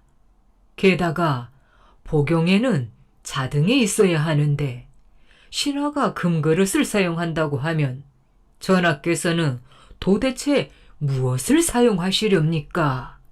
서필이 이런 말로 광종의 하사품을 받지 않자 광종은 크게 감동하여 그의 청렴함을 칭찬하였습니다. 이 무렵 고려에는 송나라 사람들이 귀화하는 일이 잦았는데 광종은 그들을 우대하여 백성들의 집을 강제로 빼앗아 그들의 거처로 삼게 했습니다. 이것을 안타깝게 여긴 서필은 자신의 집을 나라에 헌납하겠다고 광종에게 아뢰었습니다. 이에 광종이 놀라 물었지요. 집을 주고 나면 경은 어디서 살겠다는 것이요? 소신은 성은으로 재상이 되어 지금까지도 편안하게 살았습니다. 하물며 어떻게 저의 자식까지 재상의 집에서 살기를 바라겠습니까? 소신은 나라에서 받는 녹봉으로 작은 집을 장만하겠나이다. 이렇게 해서 서필은 나라의 재상인데도 자신의 집을 내놓고 초과의 거처를 정했습니다. 이후 광종은 더 이상 백성들의 집을 빼앗지 않았습니다. 서희가 훗날 명신이자 명장의 이름을 남길 수 있었던 것은 모두 이러한 청렴한 가풍 덕이라고 해도 과언이 아닐 것입니다. 재상이 된 농부. 고구려에 자물촌이라는 마을이 있었습니다. 마을에는 오랫동안 비가 내리지 않아 사람들의 고생이 이만저만이 아니었지요. 오랜 가뭄으로 바싹 마른 논바닥은 쩍쩍 갈라졌습니다. 하늘도 무심하시지. 왜 이렇게 비가 안 내리는 거야? 그러게 말이에요. 이러다가 모두 굶어 죽겠어요. 그때 한 남자가 논에서 땀을 뻘뻘 흘리며 땅을 파고 있었습니다. 마을 사람들은 고개를 갸웃거리며 물었지요.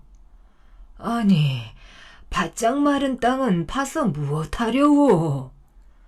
안 오는 비를 기다릴 수만은 없으니 물길을 만들어 강물을 끌어오려고요. 그 말을 들은 사람들도 논바닥에 물길을 만들기 시작했습니다. 물길이 만들어지자 강물이 논으로 들어왔습니다. 마을 사람들은 기쁜 얼굴로 소리를 질렀지요. 다음 날 아침부터 마을에 요란한 음악 소리가 들렸습니다. 왕비의 친척인 어비류와 좌가려가 또 큰 잔치를 벌인 것입니다. 두 사람은 왕비의 친척이라는 점을 이용해 사람들을 괴롭히고 옳지 못한 방법으로 재물을 모았습니다. 잔치가 무르익을 무렵 초라한 옷을 입은 사람이 대문 안으로 들어섰지요. 대감마님, 쌀 좀 주십시오. 저희 아이들이 며칠째 아무것도 먹지 못해 배가 고파 울고 있습니다. 하지만 어비류와 좌가려는 이야기를 듣지도 않고 남자를 문 밖으로 쫓아버렸습니다. 이렇게 제 욕심만 채우며 못된 짓을 일삼는 어비류와 좌가려 때문에 마을 사람들은 더욱 힘든 생활을 해야 했지요. 어비류와 좌가려가 왕비의 친척이라는 점을 이용해 못된 짓을 한다는 이야기를 들은 고국 잔왕은 대신들을 불러 말했습니다. 백성들 사이에 어비류와 좌가려를 향한 원망이 크다는데 이게 도대체 무슨 소리요? 고국 잔왕은 몸집이 크고 얼굴은 험상 굳었지만 항상 백성을 걱정하고 사랑하는 어진 왕이었습니다. 이미 몇 년 동안 어비류와 자가려가 왕비마마의 힘만 믿고 온갖 행포를 부리고 있사옵니다. 한 대신이 고개를 숙이며 말했지요. 허허, 왕비의 친척이면 더욱 모범을 보여야 할 사람들이 나쁜 짓을 하고 있단 말인가? 어비류와 자가려에게 엄한 벌을 내릴 것이요. 고국 잔왕은 두 사람을 대궐로 잡아오라고 명했습니다. 하지만 이 소식을 전해 들은 어비류와 자가려는 자신들을 따르는 무리와 함께 잽싸게 도망쳐 버렸지요. 내 반드시 그들을 잡아 벌하리라. 고국 잔왕은 이렇게 다짐했답니다. 그날도 고국 잔왕은 어떻게 하면 고구려를 강한 나라로 만들 수 있을지, 어떻게 해야 고구려 백성이 행복하게 살 수 있을지 생각에 잠겨 있었습니다. 그때 한 신하가 급히 뛰어 들어왔지요. 폐하, 어비류와 자가려가 군사를 이끌고 대궐로 쳐들어오고 있습니다. 반란을 일으킨 듯하옵니다. 고국 잔왕은 침착하게 명령했습니다. 지금 당장 군사를 모으라. 내가 직접 그들을 벌하리라. 머리끝까지 화가 난 고국 잔왕은 군사들을 직접 주의하며 어비류와 자가려 무리를 무찔렀습니다. 반란을 평정한 고국 잔왕은 앞으로의 나라 일이 걱정스러웠습니다. 이제 누구를 믿고 나라 일을 의논할 수 있겠는가? 지금이야말로 믿을 만한 인물이 있어야 할 때인데. 이렇게 생각한 고국 잔왕은 대신들에게 명령을 내렸습니다. 지금까지는 능력이 없고 욕심 많은 자들이 권력을 잡아 나란 일은 신경 쓰지 않고 제 욕심만 채우고 있었노라. 그래서 백성들이 어려움에 처했으니 이것은 내 잘못이다. 이제 어질고 슬기로운 인재를 뽑아 나라의 기둥을 삼으려고 하니 마땅한 사람을 찾도록 하라. 대신들은 누가 나라를 위해 일하면 좋을지 머리를 맞대고 생각했습니다. 백성들도 모이기만 하면 어떤 사람이 고구려를 살기 좋은 나라로 만들어 줄 수 있을지 이야기했지요. 마침내 대신과 백성들은 입을 모아 안류를 추천했습니다. 안류는 작은 시골에서 낮은 벼슬을 지낸 사람으로 너그럽고 정직하여 많은 사람들의 존경을 받고 있었지요. 안류는 고국천왕의 부름을 받고 대궐로 들어왔습니다. 고국천왕은 안류를 보자마자 한눈에 마음에 들었습니다. 어서 오시오. 그대처럼 훌륭한 인재를 만나게 돼서 무척 기쁘오. 그대를 고구려의 재상으로 임명하겠으니 최선을 다해 나를 도와주시오. 하지만 안류는 고개를 저었습니다. 폐하, 저는 그처럼 중대한 일을 맡을 인물이 못 되옵니다. 저 대신 압록곡 좌물촌에 살고 있는 을파소를 추천하옵니다. 을파소는 성품이 곱고 지혜로운 사람이옵니다. 폐하께서 곁에 두고 쓰시면 좋을 것입니다. 그대가 추천하는 사람이라면 나도 기꺼이 믿고 큰 일을 맡기겠소. 고국천왕의 부름을 받은 을파소가 대궐로 들어왔습니다. 을파소의 빛나는 두 눈은 을파소가 지혜로운 사람임을 말해주는 것 같았지요. 내가 왕의 자리에 있으나 나라를 제대로 다스리지 못하고 있소. 그대는 뛰어난 재주가 있음에도 시골에 묻혀 산지 오래되었다 들었소. 그대에게 우태라는 벼슬을 내리겠으니 내 곁에서 고구려를 위해 힘써 주시오. 하지만 을파소는 고개를 저었습니다. 저처럼 부족한 사람이 어찌 그런 일을 맡을 수 있겠사옵니까? 저보다 더욱 훌륭한 인재를 뽑아 나란 일을 맡기도록 하시옵소서. 을파소는 고국천왕에게 큰 절을 올리고는 조용히 대궐을 나갔습니다. 을파소가 떠난 후에 고국천왕은 생각에 잠겼습니다. 도대체 을파소가 나의 부탁을 거절한 까닭이 무엇이란 말인가? 고국천왕은 을파소에게 했던 말을 곰곰이 짚어보았지요. 그때 문득 어떤 생각이 머리를 스쳤습니다. 그렇구나. 우태 벼슬을 준다는 것이 문제였어. 하지만 고국천왕의 말에 대신들은 어이없다는 표정을 지었습니다.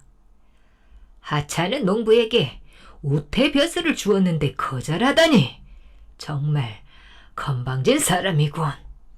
대신들은 이렇게 수군거렸습니다. 하지만 고국천왕의 생각은 달랐습니다. 무너진 나라의 질서를 바로 잡으려면 귀족을 누를 힘이 필요했거든요. 그러기 위해서는 귀족보다 높은 자리에 있어야 했습니다. 고국천왕은 빙그레 미소를 지으며 말했습니다. 을파소를 다시 데려오라. 이번에는 반드시 을파소를 붙들 것이다. 을파소는 고국천왕의 부름을 받고 다시 대궐로 들어왔습니다. 고국천왕은 대신들과 을파소를 한자리에 불러 말했지요. 을파소에게 국상의 주의를 내리겠소. 고국천왕의 말에 놀란 사람은 을파소가 아니라 대신들이었습니다. 한낱 농부인 을파소가 하루아침에 국상이 되다니 기가 막힐 노릇이었지요.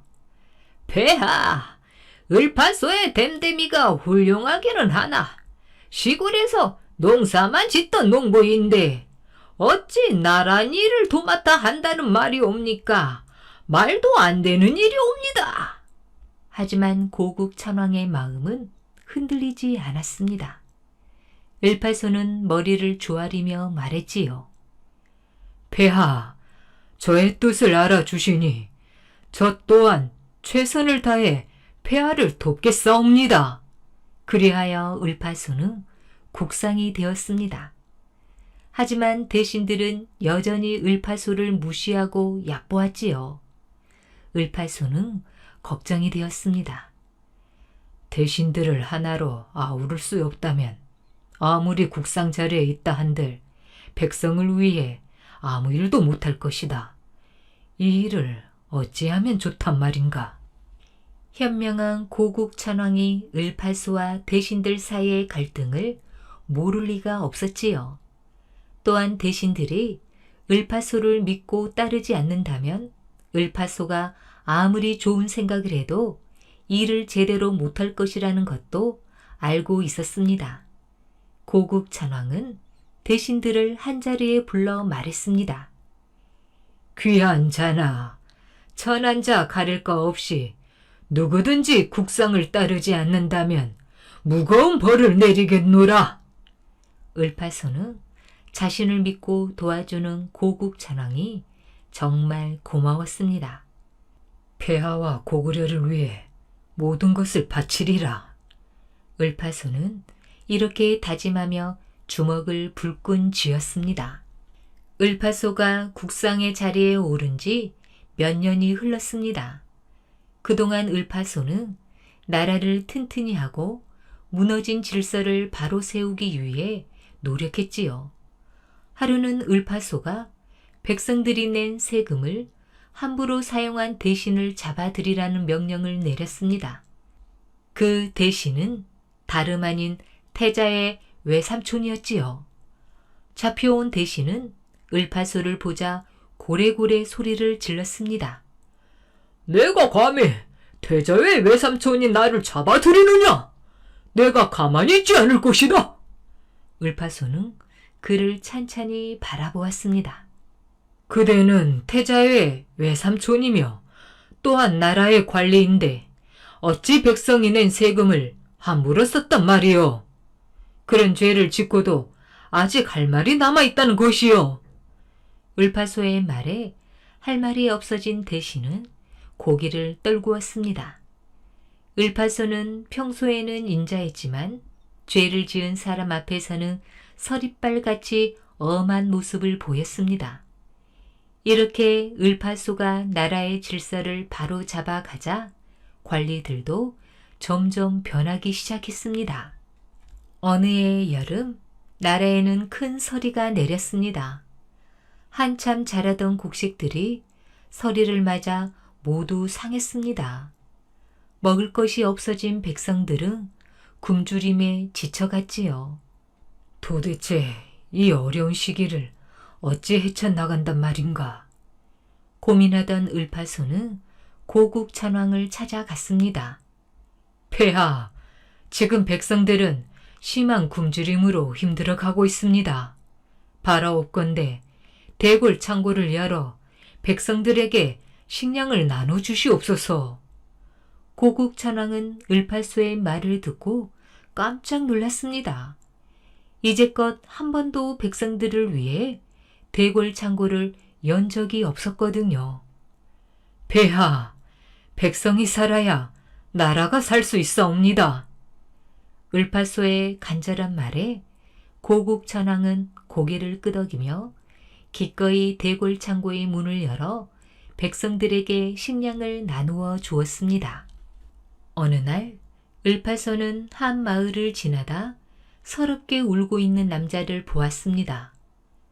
그대는 왜 여기서 울고 있는 것이오? 저는 가난하여 하루하루 품삯을 받아 어머니를 모시고 있습니다. 그런데 올해는 흉년이 들어 그것조차 할 수 없게 됐습니다.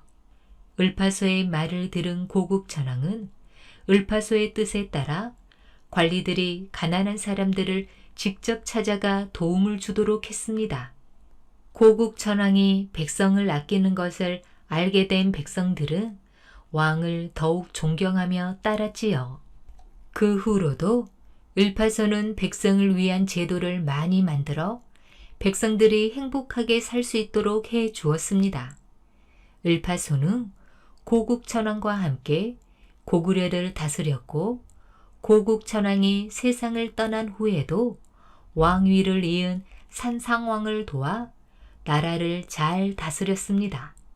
평생을 나라를 위해 일한 을파소는 어느 날 조용히 숨을 거두었습니다.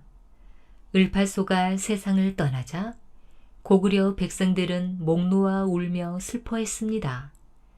가난한 농부에서 국상이 된 을파소는 백성의 마음을 누구보다 잘 알고 있었기 때문에 나라와 백성을 위해 많은 일을 할 수 있었습니다. 고구려가 강한 나라로 커 나갈 수 있었던 것은 바로 을파소 같은 현명하고 지혜로운 재상이 있었기 때문이랍니다. 신통방통 세 가지 보물. 옛날 어느 시골에 아들 삼형제를 둔 부자 아버지가 살고 있었습니다. 아버지는 너무 늙고 병들어 언제 돌아가실지 몰랐답니다. 그러던 어느 날 아버지는 아들 삼형제를 머리맡에 불러놓고 말했지요. 얘들아, 이제 나는 너무 늙어서 더 살지 못할 것 같구나. 아버지, 무슨 말씀을 그렇게 하세요? 어서 자리에서 일어나셔야지요. 큰아들이 말했습니다. 내가 죽더라도 너희들은 재산을 가지고 서로 싸우지 말고 세 형제가 똑같이 나누어 가지도록 해야 한다. 알겠느냐? 아버지, 그런 말씀 마세요. 아버지가 돌아가시다니요. 세 형제는 아버지를 붙들고 방바닥에 엎드려 흐느껴 울었습니다. 어서 눈물을 닦고 내 얘기를 잘 들어라. 우리가 이 마을에서 제일 부자이긴 하지만 재산을 잘못 쓰거나 게으름을 피우면 곧 가난하게 되고 만다.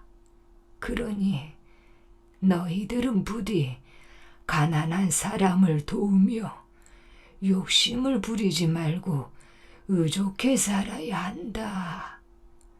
아버지는 세 형제에게 이렇게 당부하였습니다. 예, 아버지. 형제들은 소매로 눈물을 훔치며 울먹이는 목소리로 겨우 대답했습니다. 그 중에서도 막내가 가장 슬프게 울었답니다. 아버지는 마지막 말을 마치자마자 세상을 떠나고 말았습니다. 아버지! 아버지! 세 형제는 아버지를 붙잡고 큰 소리로 울었습니다. 그러나 아버지를 장사 지낸 후 큰아들과 둘째 아들은 아버지의 유언을 따르지 않고 많은 재산을 둘이서만 나누어 가졌답니다. 그리고 막내에게는 몇 푼 안 되는 돈만을 달랑 나누어 주었지요. 아버지께서 돌아가셨으니 이제부터는 스스로 살아가야 한다. 마음씨 착한 막내는 한마디 말대꾸도 하지 않고 형들의 말을 따랐습니다. 그러자 둘째 형도 막내에게 말했지요. 막내야, 내 몫이 형들보다 적지만 우리는 얼마 후 장가를 들어야 하니 돈이 많이 필요하단다. 그리고 너는 아직 나이가 어리니까 부지런히 일하면 잘 살 수 있을 거야. 예, 형님. 시키는 대로 하겠습니다. 막내가 형님들의 말에 대답했지요.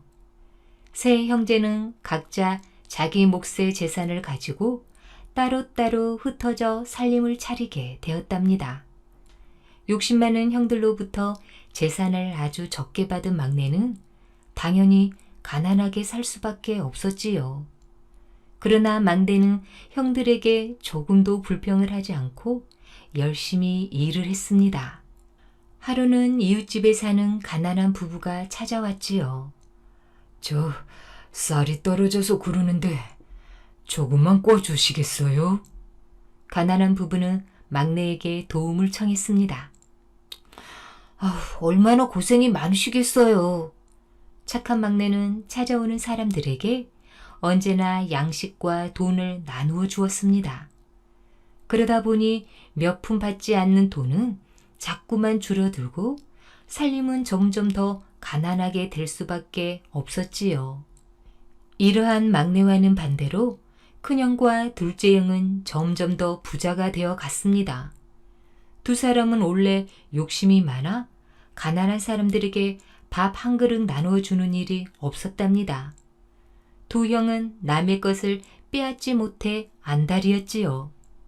마을 사람들은 착한 막내를 보고는 첫째와 둘째를 손가락질하며 흉을 보았습니다. 헤헤, 아버지가 돌아가신 대로 욕심만 부리는군. 그러자 두 형들은 막내 동생 때문에 자기들이 욕을 먹는다고 생각했습니다. 그래서 막내를 불러다가 야단을 쳤지요. 이놈아, 너는 우리가 나누어준 아버님의 유산을 다 써버려서 가난뱅이가 된 게 아니냐? 큰형의 말에 둘째 형도 덩달아 소리쳤습니다. 아버지 유산을 늘 생각은 안 하고 사람들에게 마구 나눠주다니? 이런 멍청한 녀석을 봤나? 막내는 영문도 모른 채 두 형들로부터 혼이 나야 했답니다. 너 같은 가난뱅이 동생과 한 동네에서 살자니 우리가 창피스러워서 못 살겠다. 차라리 이 마을에서 떠나도록 해라. 화가 난 형들은 막내 동생을 마을에서 내쫓기로 했습니다. 형님들, 그게 무슨 말씀입니까? 형님들이 계신 곳을 두고 어디로 떠나라는 겁니까? 막내 동생은 눈물을 뚝뚝 흘리며 형들에게 매달렸습니다. 그러나 마음씨 착한 막내는 하늘 수 없이 정든 마을을 떠나게 되었답니다. 아버지가 계셨더라면 이렇게 되지는 않았을 텐데. 마지막으로 부모님께 작별 인사나 드리고 떠나자. 이렇게 생각한 막내는 아버지와 어머니의 무덤이 있는 마을 뒷산으로 올라갔습니다. 그리고는 아버지와 어머니의 무덤 앞에 엎드려 슬피 울었지요. 어머니, 아버님, 저는 이제 어떻게 해야 합니까? 어디로 가야 하는지 가르쳐 주세요. 무덤 앞에서 한참을 울던 막내는 자리에서 일어나 정든 마을을 물끄러미 바라보았답니다. 이제는 어디 가서 살지? 막내는 한숨을 깊게 내쉬었습니다. 그러고 나서 터벅터벅 길을 걷기 시작했지요. 막내는 몇 개의 고개를 넘고 또 넘었습니다. 어느덧 서산에 해가 지고 배가 고프기 시작했지요. 막내는 할 수 없이 남의 집 뒷문을 두드렸습니다. 죄송하지만 밥 한 술만 주십시오. 뭐야? 거지에게 줄 밥이 어디 있다고 그래? 막내는 할 수 없이 다음 집에 가서 밥을 달라고 했지요. 다행히 막내는 마음씨 착한 주인을 만나 밥을 얻어 먹을 수 있었습니다. 막내는 이렇게 밥을 얻어 먹고 밤이면 남의 집 처마 밑에서 새우잠을 자야 했습니다. 이렇게 정처 없이 살 곳을 찾아다니던 어느 날이었지요. 막내는 너무 다리가 아파 냇가에 앉아 잠시 쉬고 있었답니다. 그때 늙은 스님 한 분이 무거운 짐을 지고 깊은 냇물을 건너려 하고 있는 게 아니겠어요? 막내는 다리가 아팠지만 벌떡 일어나 스님 곁으로 가서 짐을 들어주었습니다. 스님, 제가 도와드리지요. 짐을 이리 주세요. 그리고는 물이 깊은 곳에서 스님을 업어 건네주었습니다. 절에 도착한 막내는 절간을 살펴보았습니다. 절은 늙은 스님 혼자서 지내는지 비가 센 자국이 있고 부엌에는 뗄 나무조차 없었지요. 막내는 스님이 가엾게 생각되었습니다. 어떻게 뗄 나무조차 없는 곳에서 늙은 스님이 혼자 살 수 있을까? 막내가 혼자 중얼거렸습니다. 스님, 이렇게 깊은 산속에서 어떻게 혼자 지내십니까? 제가 곁에서 모시고 있을까요? 에휴, 참으로 고맙구려 젊은이. 늙은 스님은 막내의 무릎에 별다른 말은 하지 않고 그저 고맙다고만 하며 연신 고개를 끄덕일 뿐이었답니다. 여기는 물이 깊으니 제 등에 업히세요. 무사히 냇물을 다 건넨 막내는 스님을 내려놓았지요.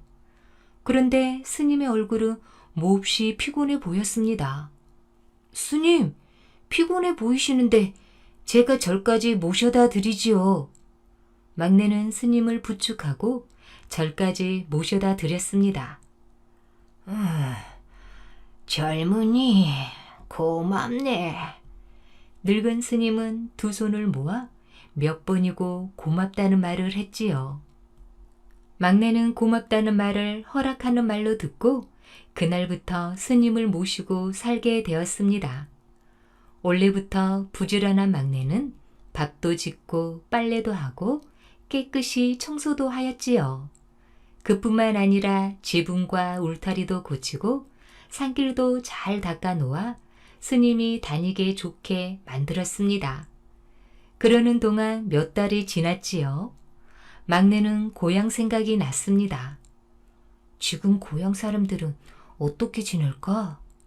막내는 가만히 앉아서 이 생각 저 생각을 했습니다. 형님들도 보고 싶네. 막내는 욕심쟁이긴 하지만 고향 마을에 살고 있는 두 형이 너무나도 그리웠습니다. 형들이 나를 내쫓은 것도 내가 살림을 잘못해서야. 더욱 부지런히 일을 해서 마을 사람들이 형들을 흉보지 않도록 하면 되었을 텐데. 막내가 고향 생각을 하고 있을 때 늙은 스님이 막내를 불렀습니다. 젊은이는 참 착하고 부지런한 사람이요. 나를 위해 오랫동안 고생을 많이 했으니 이제 고향으로 돌아가도록 하구려. 정말입니까, 스님? 막내는 무척 기뻤습니다. 그리고 이것을 가지고 떠나구려. 스님은 3가지 물건을 막내에게 주었습니다. 이것이 뭡니까, 스님? 3가지 물건이란 스님이 쓰던 집방석과 표주박과 젓가락 한 쌍이었습니다. 막내는 3가지 선물을 감사히 받아들고는 스님에게 큰 절을 올린 뒤 절에서 나왔습니다. 막내가 한참을 걷는 동안 날이 저물었지요. 막내는 쉴 만한 집을 찾아보았습니다. 그러나 집이라고는 눈을 씻고 보아도 보이지 않았지요. 하늘 수 없이 피곤에 지친 막내는 언덕 밑에 집방석을 깔고 하루를 지내기로 했답니다. 얼마 후 몸을 뒤척이다가 뭔가 이상한 기척을 느낀 막내가 눈을 떴습니다. 이게 어떻게 된 일이지? 잠이 깬 막내는 깜짝 놀라고 말았습니다. 어젯밤에는 분명히 길가 언덕 밑에 집방석을 깔고 잠이 들었는데 깨어보니 모든 것이 이상하게 달라져 있었지 뭐예요? 자기가 큰 집의 넓은 방 아랫목에 비단 이불을 덮고 누워있는 게 아니겠어요? 도대체 어떻게 된 일이지? 막내는 일어나 앉아서 생각해 보았지만 어떻게 된 까닭인지 도무지 알 수가 없었습니다. 그러다가 문득 스님이 준 3가지 선물이 생각났지요. 참! 스님이 주신 선물은 모두 어딨지? 집방석은 요 밑에 있었고 표주박과 젓가락은 머리맡 베개 옆에 그대로 있었습니다. 스님께서 주신 물건이니 애사로운 것들은 결코 아닐 거야. 이렇게 생각한 막내는 표주박을 기울여 보았습니다. 그런데 이게 어찌된 일일까요?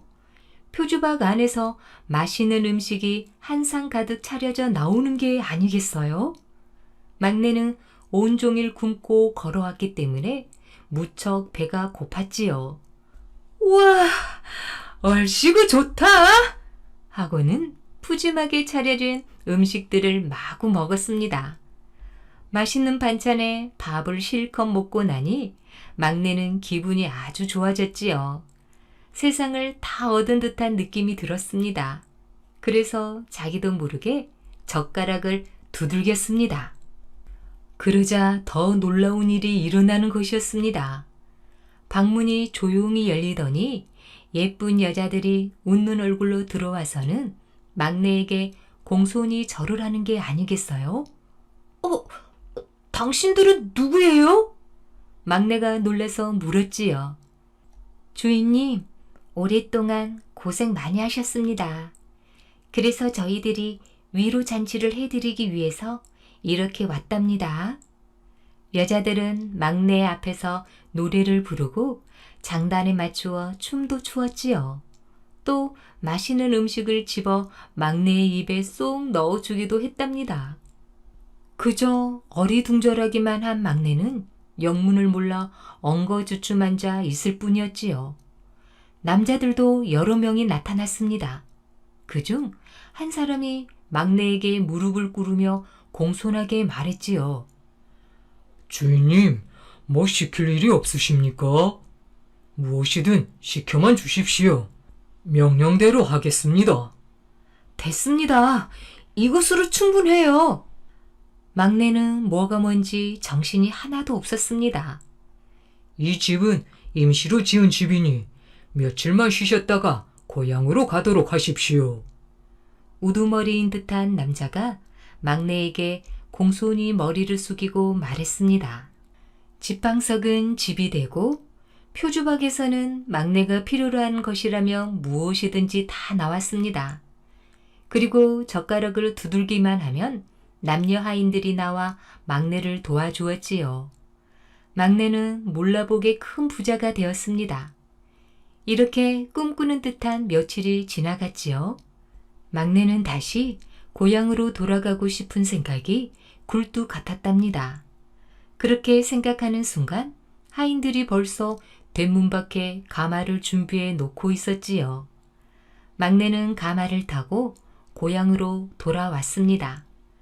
가마 뒤에는 많은 하인들이 귀중한 짐을 실은 마차와 소를 끌고 따라왔지요. 이제야 고향에 돌아왔구나. 고향으로 돌아온 막내는 우선 아버지 어머니의 무덤이 있는 산으로 갔습니다. 아버지, 어머니, 제가 돌아왔습니다. 막내가 산에서 마을로 내려왔을 때는 집방석이 이미 고래등 같은 훌륭한 집을 지어놓은 상태였습니다. 또한 집안에서는 하인들이 많은 짐을 풀어놓고 있었지요. 이 소식을 들은 큰형과 둘째 형이 막내를 찾아왔답니다. 어떻게 해서 이렇게 큰 부자가 되었느냐? 너무 놀란 형들이 막내에게 물었습니다. 막내는 숨김없이 이야기해 주었지요. 막내의 이야기를 다 들은 큰형과 둘째 형은 집으로 돌아와 곰곰이 생각했습니다. 두 형은 그날부터 인심 좋은 사람인 척 행동하면서 가진 재산을 가난하고 불쌍한 사람들에게 다 나누어 주었습니다. 그리고는 늙은 스님이 사는 절을 물어물어 찾아갔지요. 그러나 절은 사람의 흔적이라고는 찾아볼 길이 없이 텅텅 비어 있었습니다. 어디 볼일 보러 갔을 거야? 추워. 형님, 스님은 오겠지요? 두 형들은 그렇게 생각하고 며칠을 기다렸습니다. 하지만 늙은 스님은 오지 않았지요. 밖에는 매섭게 눈보라가 치고 절에는 먹을 것도 다 떨어지게 되었습니다. 두 형은 하는 수 없이 며칠을 걸어서 고향 마을로 다시 돌아갈 수밖에 없었지요. 하지만 형들은 재산을 모두 써버려서 거지와 다를 바가 없었습니다. 여기저기 돌아다니다가 결국 형들은 막내를 찾아갔습니다. 막내야, 미안하다. 막내야, 미안해. 형들은 진심으로 잘못을 뉘우쳤습니다. 아닙니다, 형님들. 어서 들어오세요. 마음씨 착한 막내는 형들을 반갑게 맞이했습니다. 그리고 막내는 두 형과 같이 부족한 것 없이 풍족하고 행복하게 살았습니다. 그 후에 형들도 마음씨 착한 동생을 본받아 착한 마음을 갖게 되었답니다. 오늘 준비한 이야기는 여기까지입니다. 더 재미있는 이야기로 다시 만나겠습니다. 꿀잠 주무세요.